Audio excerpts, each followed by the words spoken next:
Amigos, y las mujeres víctimas de violencia tienen un 60% mayor de probabilidad de padecer enfermedades crónicas. Y el defensor del pueblo muestra preocupación por calidad de los políticos dominicanos. Y el expresidente Hipólito Mejía cree que a los miembros de la Cámara de Cuentas hay que votarlos a todos. Amigos, eso es Consulta Participativa, tu espacio, tu voz. Saben ustedes que transmitimos a través de Carevisión, canales 26 de Claro, Altiz y 22 de Aster. Estamos en todas las redes sociales.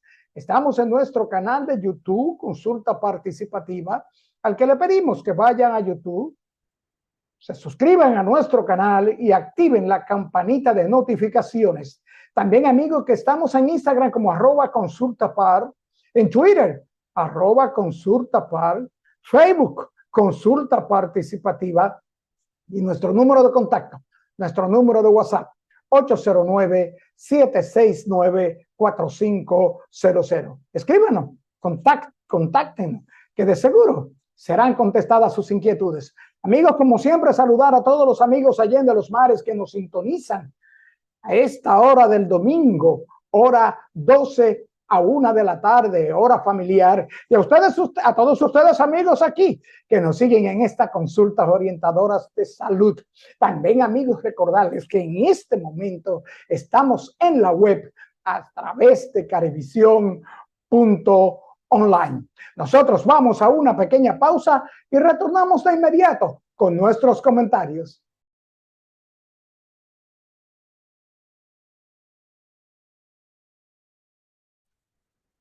Amigos, y según un estudio, el daño que causa la violencia trasciende la barrera de lo físico. La violencia tiene efectos inmediatos sobre la salud y en algunos casos pueden llegar a ser mortales. Las consecuencias físicas, mentales y conductuales pueden persistir por mucho tiempo. En este estudio, amigos, se dice que las mujeres víctimas de abuso intrafamiliar, de abuso sexual y de violencia económica están expuestas y pueden sufrir enfermedades crónicas hasta en un 60% más que el resto de las demás mujeres. Las mujeres víctimas de violencia, amigos, se ha comprobado en este estudio, quedan afectadas de por vida. Se dice que en su intimidad, en su feminidad y en todo lo que tiene que ver con su estabilidad psíquica, mental, la mujer queda seriamente dañada. Amigos, y el defensor del pueblo dice que no entiende a los políticos dominicanos. El señor Pablo Ulloa mostró su preocupación el jueves pasado. Se quejó de la calidad de los políticos que están asumiendo las funciones públicas en la República Dominicana. La calidad de los políticos a nosotros nos preocupa mucho. ¿Quiénes son los que están asumiendo los cargos públicos? ¿Cuál es la formación de los políticos? Indicó el señor Ulloa. También señaló que nosotros como sociedad tenemos que tocar las puertas a los partidos para que toda persona que llegue a un cargo público tenga una formación para gobernar real, que tenga sensibilidad, sencillez humana y capacidad técnica, inteligencia emocional, pero también un compromiso real que no sea solamente lo electoral. Y nosotros nos preguntamos, capacidad técnica, emocional, inteligente y moral. Y la capacidad moral de estos señores que nos aspiran a gobernarnos y que han sido legisladores y son legisladores y hoy tienen puestos grandísimo en la administración del Estado. Hay que llamarles señores, señores, honorables, honorables. Su excelencia, a muchos de ellos, amigos, a propósito de esto, el expresidente Hipólito Mejía dijo que a los miembros de la Cámara de Cuentas hay que votarlos a todos, que todos deberían ser votados. El expresidente hizo este planteamiento a ser cuestionado sobre la situación que vive el órgano encargado de fiscalizar los recursos humanos.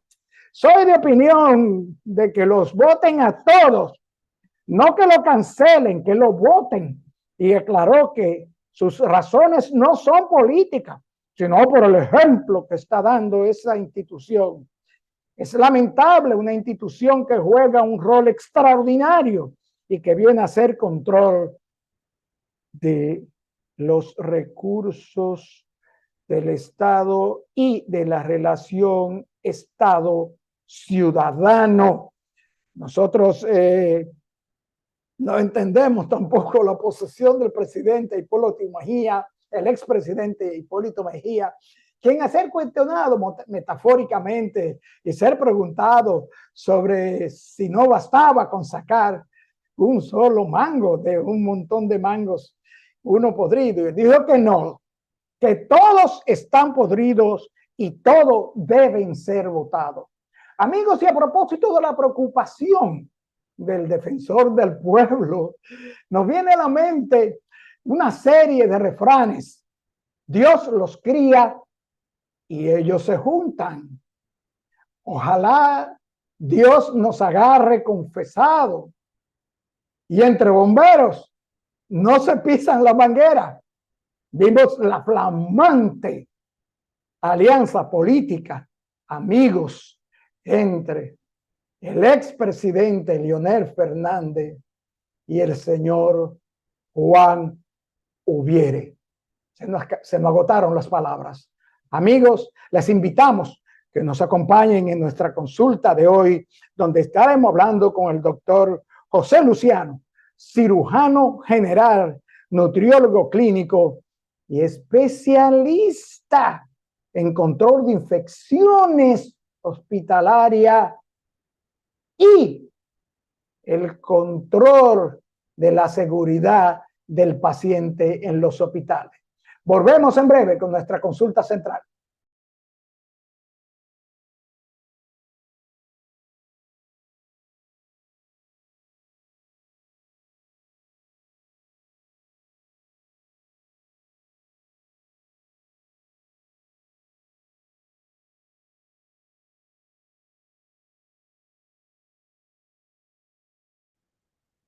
Bien, amigos televidentes, nos acompaña hoy en esta consulta el doctor José Luciano. El doctor Luciano es cirujano general, nutriólogo clínico, especialista y docente en cirugía general, nutrición clínica y metabolismo, pero también en prevención y control de las infecciones asociadas a la atención en salud y especialista en epidemiología de las infecciones hospitalaria, a quien le damos la bienvenida a su casa Consulta Participativa, doctor.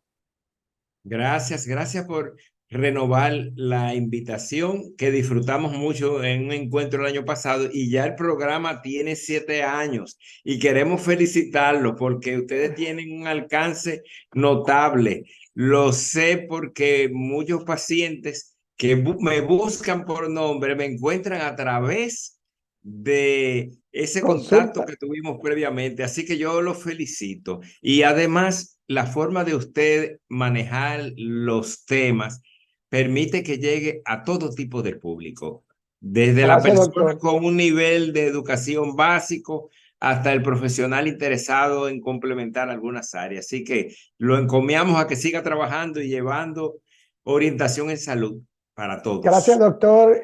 Sus palabras son un estímulo para nuestro trabajo humilde, cuya única intención es orientar en salud de boca de los profesionales de la salud. Doctor, Pero vamos a arrancar de una vez porque hay un tema que no se trata mucho porque no entiendo por qué. Pero vamos, yo quiero tratar con usted como nutriólogo, doctor clínico, doctor, la nutrición intrahospitalaria. ¿Es el simple nada por boca, blando o sólido?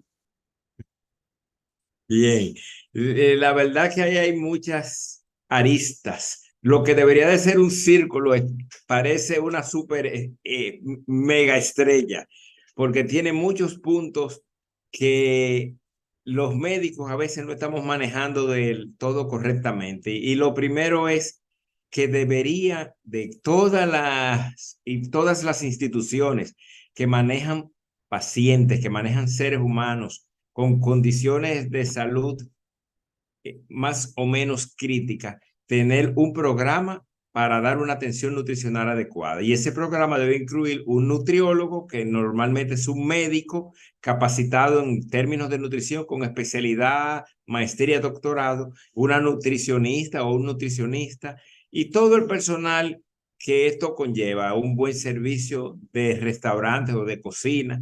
Entonces, pero sin embargo ocurre todo lo contrario. Sabemos que casi todos los hospitales y clínicas en el mundo entero, no solamente aquí, tienen lo que llamamos un esqueleto en el closet.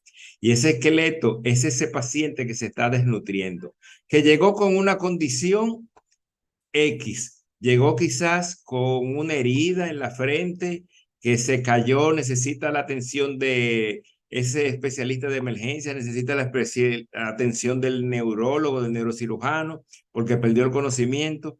Pero desde que llegó se empieza a ese nada por boca, a veces sin proponérselo, pero lo que se le hacen los estudios y pasa un día y pasa dos, porque se le están haciendo ciertos estudios, que tomografía, que resonancia, no puede comer porque puede tener alguna reacción con respecto a los medicamentos y tú eres candidato a llevarte a cirugía y se va desnutriendo. Y a veces llegó con un problema de desnutrición de atrás, a veces le hace falta proteína, a veces tiene falta de calorías, a veces tiene déficit de pequeños nutrientes, las vitaminas, los minerales, o a veces tiene exceso. Cada vez estamos viendo más el paciente que llega muy sobrepeso u obeso, que es peor aún. Entonces, si eso no se toma en cuenta, que es un aspecto fundamental de la salud, pues ese paciente va a enfrentar problemas relacionados con esos trastornos nutricionales, lo que él trajo, más lo que le estamos sumando en los hospitales, en las clínicas, porque no se le está dando la atención pertinente a esto. Y puede ir perdiendo peso, pero peso que no es de grasa, peso que puede ser hasta de su propia masa muscular. El paciente que a veces ingresamos con fines quirúrgicos en algunas instituciones, en las clínicas casi siempre se procesa rápido. Usted se ingresa hoy para operarse hoy. A veces en un hospital no se da lo mismo. El paciente llega, le faltan algunos detallitos, se suspende la cirugía porque hay algunos otros eventos y se pasó 1, 2, 3 días sin poderse operar y se va desnutriendo, se va retrasando. Y hemos contabilizado en nuestro país que hay instituciones que presentan de un 60 o 70% de pacientes desnutridos. Si usted va hoy a cualquier hospital, a cualquier hora de la mañana, y hace un censo para valorar aspectos nutricionales de los pacientes con herramientas sencillas, una encuesta sencilla y 2 o 3 exámenes como pesar, tallar y tomar algunas medidas, y se va a encontrar fácilmente 60 o 70%. Y de hecho, en algunas encuestas que realizamos, yo llegué a visitar salas, particularmente de hombres, donde el 100% llegaban a estar con un riesgo nutricional o desnutrido. Y digo de hombres porque a menudo en una sala hospitalaria de un hospital típico dominicano, pues usted se va a encontrar que los hombres, o casi todos, son traumatizados y o tienen un cáncer. Y entonces van cuando ya están muy deteriorados o van porque lo llevan. Y cuando han pasado 3 o 4 días ya, hay problemas con la nutrición. Con las mujeres pasa un poquito menos en los hospitales, porque van por otra clase de problema, van para una histerectomía programada, la vesícula, el tiroides, una hernia. Entonces llegan un poquito en mejores condiciones, llegan programadas, tienen menos trauma, menos accidentes, salvo las que tienen cáncer, que ya es más difícil. Sí, pero doctor, fíjese qué interesante. Usted señala dentro del equipo que debe haber en todos los centros de salud el asunto de un nutriólogo. Y viene la pregunta. Cuando llega el paciente, cuando se admite el paciente, se supone que hay un proceso, un protocolo. A la vez que se está atendiendo una persona que llega traumatizada con una pierna rota, una costilla rota, hay una persona evaluando nutricionalmente al paciente, independientemente de su trauma o patología. Hay alguien que evalúa o un protocolo que obliga a evaluarlo en cuanto a su estado nutricional físico. Bien, el protocolo existe.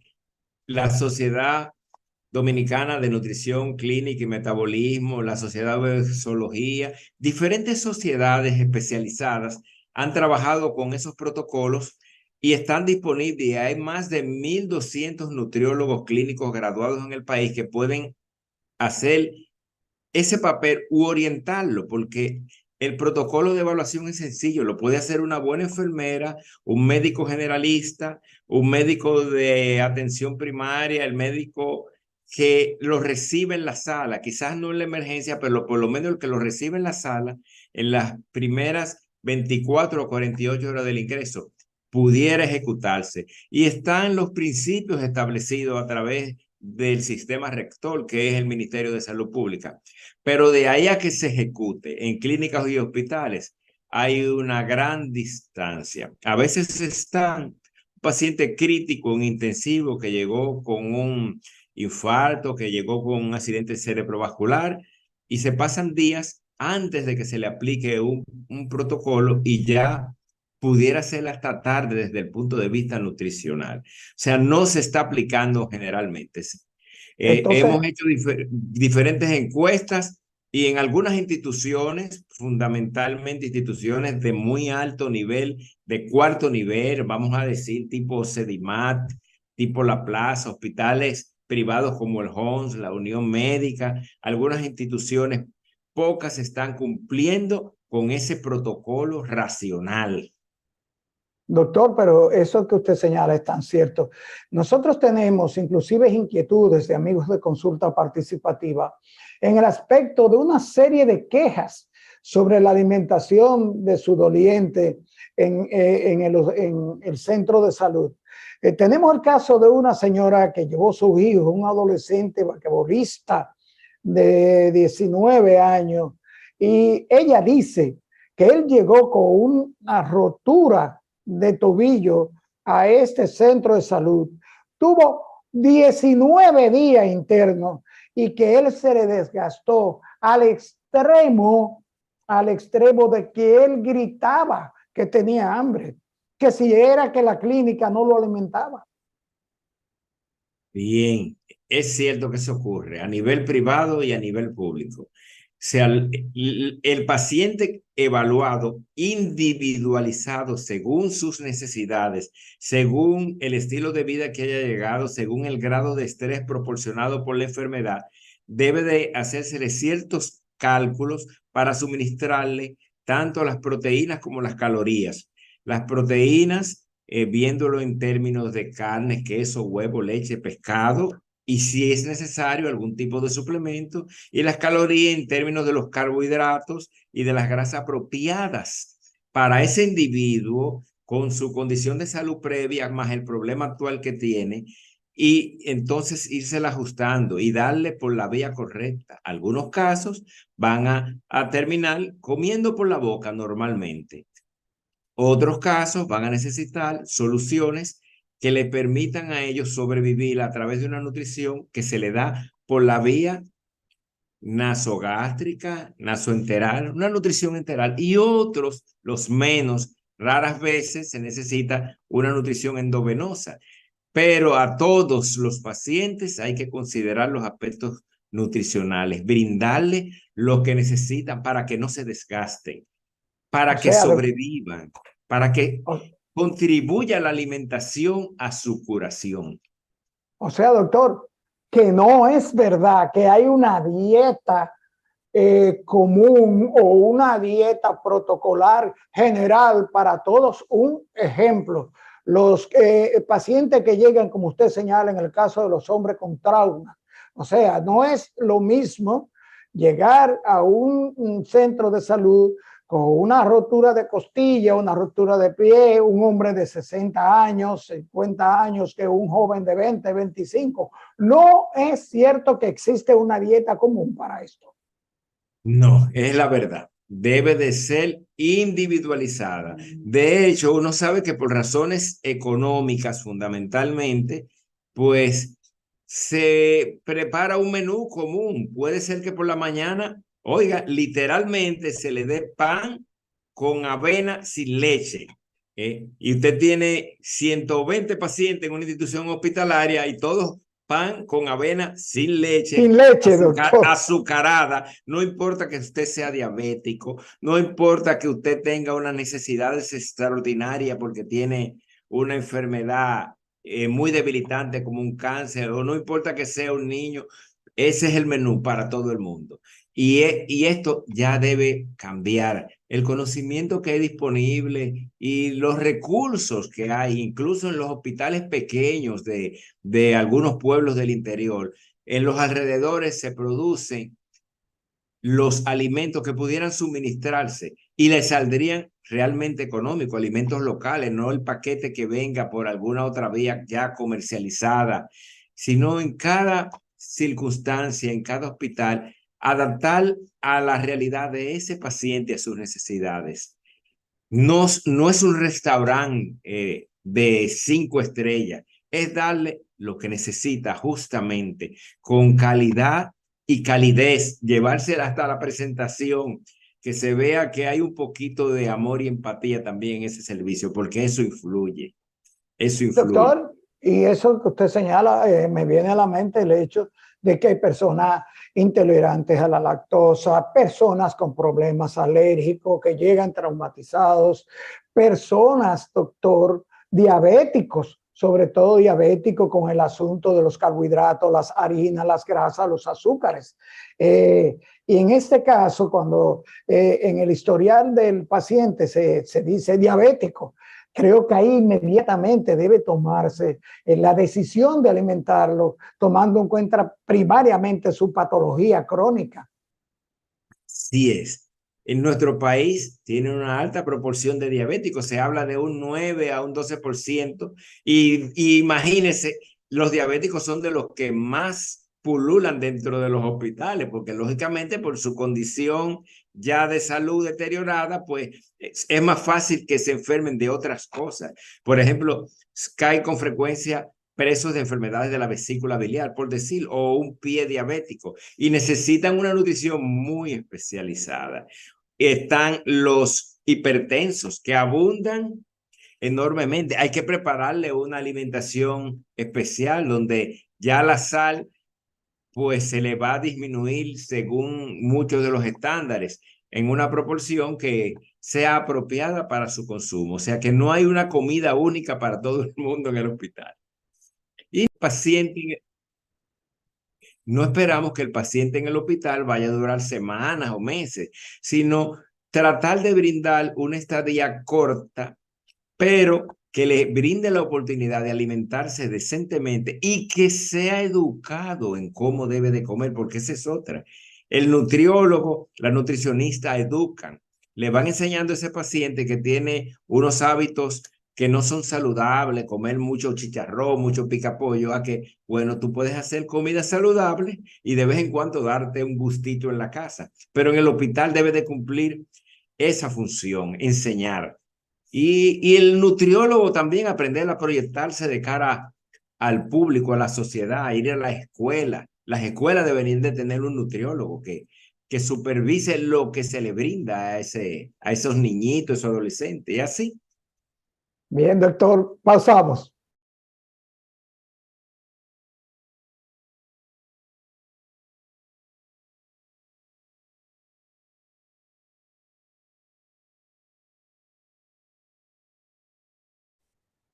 Doctor, se dice que el 40% de los eventos adversos informados en los hospitales tienen su origen en los procesos quirúrgicos. ¿Es esto cierto? Hábleme de la seguridad en el área quirúrgica, doctor. Sí. Y pudiera, en un hospital donde tiene una planta quirúrgica importante, como son la mayoría de los hospitales de segundo y tercer y cuarto nivel, el peso fundamental de los servicios tiene que ver con procedimientos quirúrgicos y es la pura realidad. Los procedimientos quirúrgicos conllevan unos cuidados tan delicados que implican mayores riesgos de errores de todos los niveles, los propios de todos los pacientes que son hospitalizados. Pero encima de eso, como se necesita un personal altamente calificado, unas estructuras, unos equipos, unos materiales sumamente delicados y unos procesos que pudieran ser breves o pudieran ser prolongados, pero muy especializados, pues hay un margen para los errores muy alto. Y entonces tenemos que cuidar de aplicar protocolos que van a permitir proteger a los pacientes que son sometidos a cirugía. Sí, doctor, pero ahí volvemos a nuestra pregunta. ¿Existe un patrón? ¿Existe un protocolo de verificación de seguridad en el área quirúrgica? ¿Existe este protocolo obligatorio en el área quirúrgica?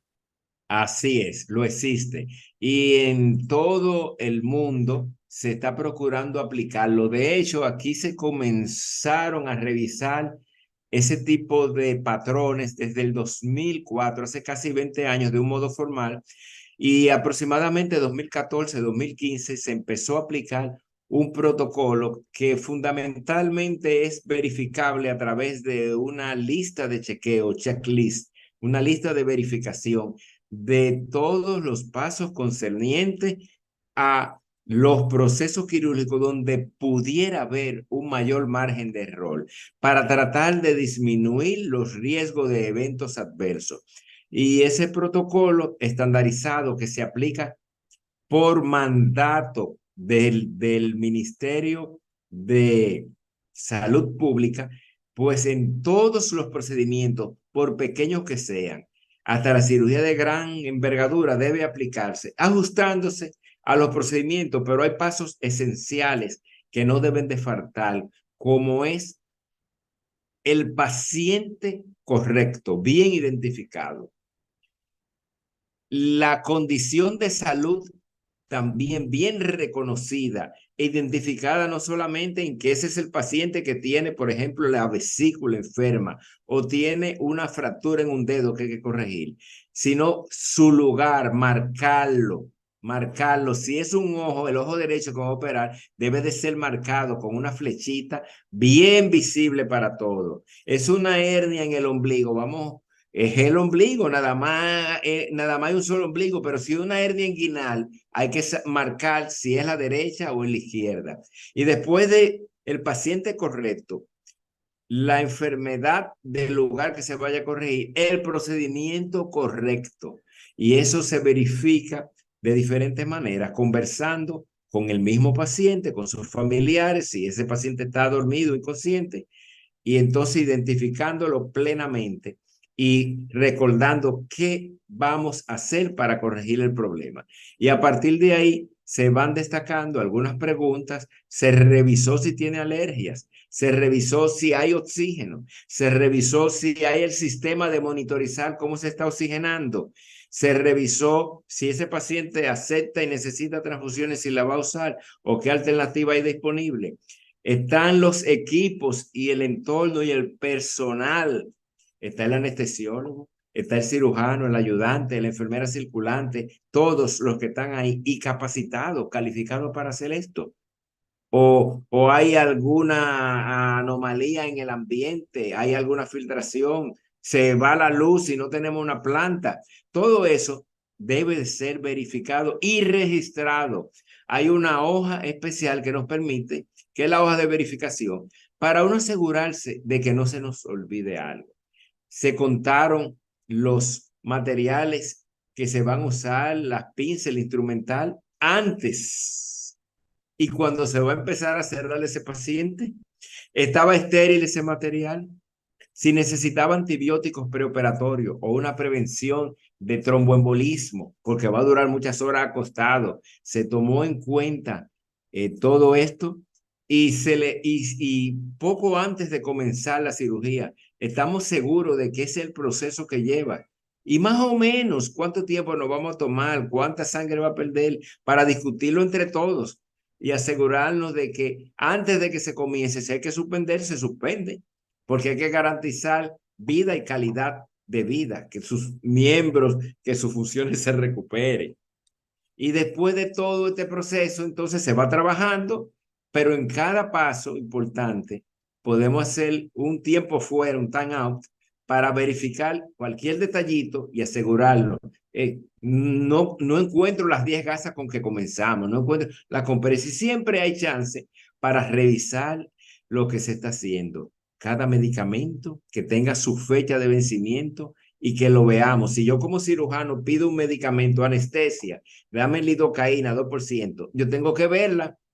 Ah, no, porque se equivocó quien despacha, no. Lo ve quien despacha, la enfermera que la recibe, el médico que va a pasársela a través de una jeringa al cirujano. Cada paso debemos verificarlo por lo menos 2 o 3 veces. Y si se Doctor, hace esto, no se pierde tiempo, se gana salud, se gana vida. doctor, pero usted, oígame, usted está señalando, doctor, un punto importantísimo.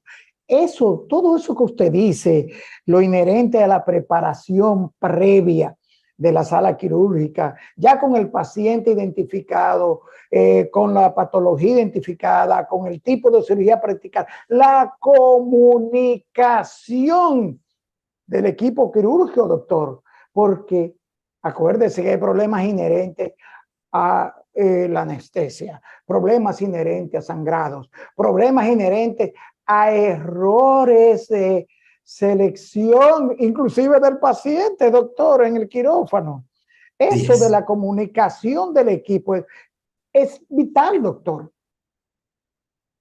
Así es. Esa comunicación con el paciente y sus allegados y la comunicación con el resto del personal de salud. Y si yo sospecho, tengo la impresión de que este paciente, por su edad o por la condición quirúrgica, debe de ir a la unidad de cuidado intensivo, yo debo preverlo y llamar antes. Tenemos una cama disponible para un paciente de 80 años a quien vamos a operar por una hernia que si fuera 20 años no va a ir intensivo, pero ese paciente es cardiópata, es diabético y necesito un mejor monitoreo en las próximas 24 o 48. La comunicación previa va a disminuir el riesgo de que venga algún evento que me le lleve la vida a ese paciente y yo pueda decir, él estuvo bien operado, pero ahora está bien muerto porque no me comuniqué y no preví algunas situaciones. Debemos de cuidar todo esto. Doctor, ahí mismo hay un asunto dentro de los riesgos y la seguridad del quirófano, que es la movilización y la posición quirúrgica. Y hay unos tipos de lesiones habituales en el quirófano, como lesiones de la piel, el tejido celular subcutáneo, lesiones isquémicas y síndromes compartimentales, etcétera. Estas lesiones más comunes en el quirófano que padece el paciente, ¿quién supervisa y se encarga de prevenirlas, doctor? Bien, de verdad es que la responsabilidad debe de ser de todos, compartida. El cirujano, que es responsable porque a menudo es quien conoce, llevó ese paciente ahí, tiene que garantizar que el paciente esté en la postura correcta, el tiempo apropiado y proteger cada estructura de esa persona, que si tiene que estar, por ejemplo, acostado, boca abajo, como decimos en decúbito prono, pues todas sus estructuras, la piel, todo esté protegido, que usamos sistemas de electrocirugía, que ese paciente no sufra una quemadura, que esa posición le permita seguir siendo ventilado adecuadamente, que sus pulmones sigan funcionando. Claro, ahí a menudo cuando el cirujano está concentrado en la cirugía, el anestesiólogo cumple un rol fundamental, porque garantiza que no haya un miembro colgando, que no quede un brazo colgando o una pierna que se caiga y nadie se dé cuenta, porque ese paciente que está inconsciente depende absolutamente de nosotros. Es como un bebito intraútero, depende de lo que su mamá esté haciendo, pues ese paciente ha confiado su vida y su salud. O esos padres que están allá afuera confiaron su bebé, o esos hijos que están afuera confiaron a su papá o a su abuelo a nosotros, y debemos garantizarle que él salga en mejor estado de cómo entró en la gran mayoría de las circunstancias. Y cada uno de los miembros del personal, cirujano, anestesiólogo, ayudante, las enfermeras circulantes, debe vigilar por la seguridad, que no se caiga. Aún ese paciente esté nada más anestesiado la cintura para abajo, que él no se mueva de una forma que se lastime o que se quite las soluciones o que trate de estubarse porque se despertó a destiempo y se trate de sacarle el tubo si tiene una anestesia general o se arranque la sonda. Todo eso debemos nosotros vigilarlo y cuidarlo amorosamente como si fuera nosotros. Doctor, hay un evento que ocurre que es raro, pero ocurre, que es el hecho del olvido de cuerpos extraños en el área quirúrgica. ¿Conoce usted de algún tipo de evento en ese sentido? Sí, ya por los años que tenemos en cirugía, pues hemos visto, eso es una ocurrencia rara, pero pasa. De hecho, uno de los ítems más importantes en la lista de verificación incluye tomar en cuenta esto, que antes de la cirugía, antes de que se comience, hay que contar el instrumental, las gasas, la compresa, todos los materiales. Y antes de cerrar, se deben de contar. Si esto se obvia o cuando se está finalizando, falta alguna pieza, hay que buscar minuciosamente por todas partes antes de cerrar ese paciente. De hecho, me ha tocado el incómodo privilegio de participar en peritajes en situaciones donde se han encontrado instrumentos que han estado hasta por 10 años en el vientre de una persona. Han sido operados en circunstancias a veces difíciles, trauma, herida y nada, pues se perdió un instrumento y nadie lo extrañó o no hizo una revisión exhaustiva de la cavidad, y he encontrado en un par de situaciones de expedientes revisados personas que se han quedado separadores o pinzas bastante grandes, hasta de 30 centímetros. Y han Doctor, sobrevivido, gracias a Dios, y están bien. Pero desde el punto de vista moral, médico y legal, es un serio problema. Y es posible que algunas personas hayan llegado a morir por algo semejante. doctor, no podemos cerrar esta consulta sin complacer a un asiduo amigo televidente de Consulta Participativa. Mi padre fue intervenido quirúrgicamente en un centro hospitalario del país. Había estado diagnosticado para su de alta día miércoles y nos fue comunicado martes en la noche. El día miércoles mi padre amanece con fiebre en 40. Y para no alargar mi inquietud, mi padre falleció por una infección de una bacteria adquirida en el hospital. Doctor, hábleme de las infecciones asociadas a la atención en salud. Bien, tenemos, todavía esto sigue siendo un problema porque nosotros tenemos diferentes barreras que nos defienden de los microorganismos. Y una de las barreras más importantes es la piel y las mucosas dentro de nuestras cavidades corporales normales íntegra, intacta. En cirugía, estas barreras se rompen para poder penetrar, a revisar, por ejemplo, una víscera. Usted va a hacer, le va a sacar la vesícula a un paciente y usted va a romper esa barrera. Hay alternativas que se están utilizando, pero que siempre rompen barreras. Ya se saca la vesícula por una cirugía que se hace a través de un tubo que se mete al estómago, pero usted está rompiendo como quiera la barrera del estómago para poder meter la vesícula por ahí y sacarla. Otros la han hecho hasta por vía vaginal, pero está rompiendo la barrera. Entonces, cuando una vesícula está enferma, que hay que operarla, habitualmente se hace por cirugía laparoscópica, que es mínimamente invasiva. Se le hacen o un solo orificio a través del ombligo y ponemos un puerto, o se le hacen 3 o 4 pequeños orificios de 0.5 a 1 centímetro, ahora incluso hasta de 0.33 centímetros. Y se manipula de tal manera que esa vesícula se pueda extraer con el mínimo riesgo. Pero esa barrera se rompió porque necesariamente para poder introducir el instrumental tenemos que romperla. A veces se hace abierta todavía, pero cada vez se hace menos. Entonces ahí se rompe un poquito más. Cuando se realizan cirugías de este tipo, se le llama cirugía limpia contaminada, porque para sacar la vesícula que está enferma hay que cortarle un conducto que ella tiene y una microgotita que caiga de la bilis de una vesícula enferma tiene microbios, por decir un caso, tiene microbios, esos microbios pueden caer en la cavidad peritoneal o caen en la herida y pueden contaminarla. De hecho, la mayor parte de las infecciones que se producen en el entorno quirúrgico tienen que ver con bacterias que ya el paciente tiene, pero que al romper las barreras de protección natural en el procedimiento, pues precisamente aprovechan, se diseminan, colonizan y en algunos casos, después de la colonización, viene infección. La mayor parte de las veces, aunque colonicen, el organismo con ayuda de algunos antibióticos vence y no hay infección. Pero en algunos casos, tristemente, viene infección y las personas pueden morir. Raras veces ocurren infecciones que no son propias de los microorganismos del paciente. Pueden haber infecciones que pueden ser propias del ambiente hospitalario. Puede pasar. Son las menos frecuentes, rarísimas, pero pueden ocurrir. Lo que llamamos infección cruzada. Yo tengo un paciente que operé de una cirugía del colon y fui y lo visité.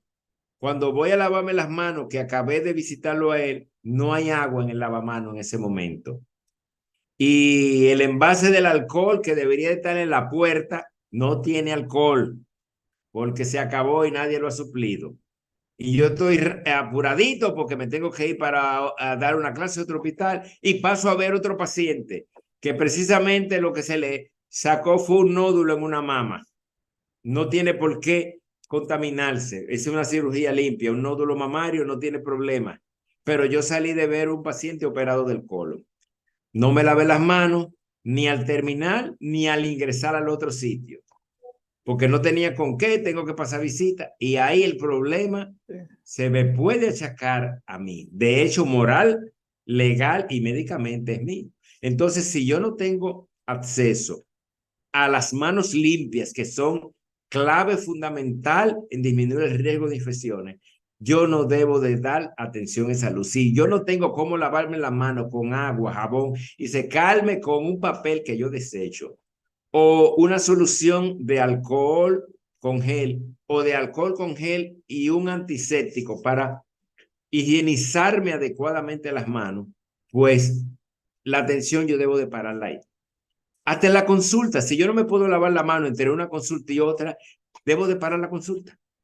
Así es, doctor. Entonces, podemos corregir finalmente que ya no están haciendo señas. El paciente se verá expuesto a riesgo de una infección por el solo hecho de recibir atención en un centro hospitalario. Sí, a ese tipo de infecciones le llamamos infecciones asociadas a la atención en salud. Si es un hospital, son nosocomiales, porque uno socomia en un hospital, pero puede pasarle en el consultorio del dentista. O esa enfermera que puso una inyección en el patio de su casa al niñito de la vecina por hacerle un favor y hizo un acceso en el glúteo, que es una infección asociada a la atención en salud. Porque hasta eso hay que cuidarlo. Si damos atención hogareña, lavarnos las manos, lavar bien el área, limpiar, y sea que tenemos un acceso o pongamos una inyección, lavado de manos va a disminuir el riesgo de infecciones. Bien, doctor, se nos acabó el tiempo, pero estas consultas con usted no deberían acabar, doctor, ni tener límite, pero la realidad es que el tiempo en televisión es muy controlado. Doctor, gracias del alma por su excelente orientación en lo relativo a la seguridad de quirófano, a la dieta intrahospitalaria y el asunto de las infecciones nosocomiales. Gracias, doctor. Gracias a usted por habernos invitado y gracias por darnos participación en su magnífico programa. Muy orientador para toda la comunidad. Gracias. Bien, amigos televidentes, después de esta interesantísima consulta con el doctor José Luciano, cirujano general, nutriólogo clínico, donde estuvimos conversando sobre la seguridad del paciente, sobre las infecciones en las áreas quirúrgicas y sobre la seguridad de las áreas quirúrgicas y cómo no, de la nutrición intrahospitalaria. Solo nos resta dar las gracias por acompañarnos y estar con nosotros en esta consulta de orientación en salud. Amigos televidentes, nos vemos en la próxima consulta.